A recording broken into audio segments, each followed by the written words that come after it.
August 12 దేవుని వాగ్దానం. కనికరము గలవారు ధన్యులు, వారు కనికరము పొందుదురు.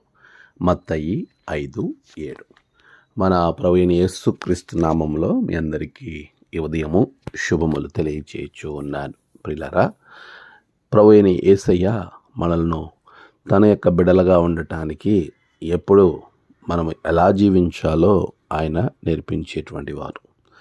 మరి ప్రాముఖ్యంగా మనం గమనించినప్పుడు ఆయన అనేక ప్రసంగాలలో కొండ మీద ప్రసంగం అనేది అత్యంత విలువైనటువంటి గొప్ప ప్రభావం చూపించిన ప్రసంగంగా మనం చూడొచ్చు. అటువంటి సమయాల్లో ఈ కొండ మీద ప్రసంగంలో యేసు ప్రభుల వారు చేసిన ఈ అద్భుతమైనటువంటి మాటలను మనం జ్ఞాపకం చేసుకుంటే, ఎవరైతే కనికరము కొరకు దేవుని దగ్గర ప్రార్థన చేస్తారో అలాంటి వారు కనికరాన్ని చూపించే వారంగా ఉండాలి అని వాక్యము చాలా స్పష్టంగా మనతో మాట్లాడుతుంది. కనికరము పొందేవారు ఎవరైతే దేవుని యొద్ద నుండి కనికరాన్ని, దేవుని యొక్క ప్రేమను, ఆయన యొక్క జాలిని పొందుకోవాలి అనే ఆలోచన కలిగి ఉన్నారో, ప్రభువా మమ్మల్ని కనికరించు అని నువ్వు ప్రార్థన చేస్తే ముందు నువ్వు కనికరాము అనేటువంటి లక్షణాన్ని కలిగి ఉండాలి. అదే మాటను ప్రభువు చెప్తున్నాడు. మనం ఇతరుల ఎడల కనికరము చూపించకుండా మనము కనికరం పొందలేం. అందుకే వాక్యం మనం చూస్తే కనికరము గలవారు ధన్యులు, వారి కనికరము పొందుదురు. అంటే నీవు ఏ విత్తనం అయితే విత్తుతావో అదే పంట కోయబడతావు.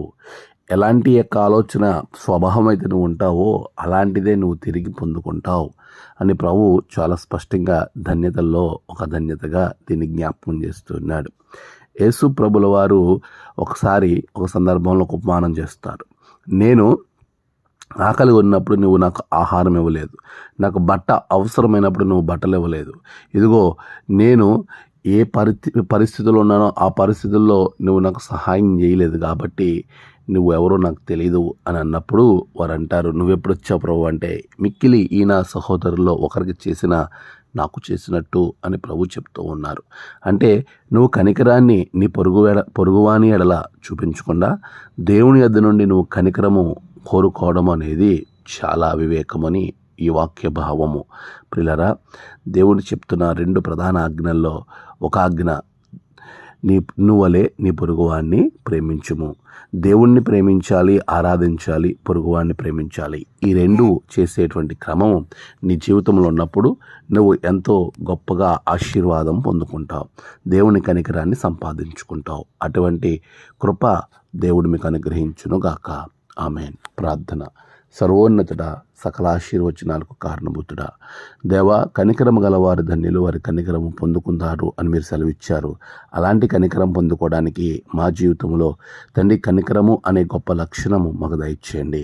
బిడలను దీవించండి. నేడు వారి ప్రయాణాల్లో తలపెట్టిన కార్యాల్లో అన్నిటిలో నీ బిడలతో నువ్వు ఉండండి, సహాయం చేయండి, ఆశీర్వదించండి ప్రభువా. అదే రీతిలో విశేషంగా నా తండ్రి నేడు జన్మదినము, వివాహ దినము, ఆయా ప్రత్యేక దినములు జరుపుకున్న బిడలను బహుగా దీవించండి. తమ ప్రియులు కోల్పోయిన వారి కుటుంబాలకు ఆదరణ దయచేయండి.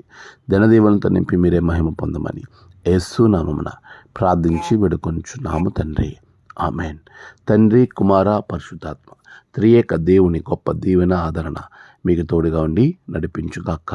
ఆమేన్.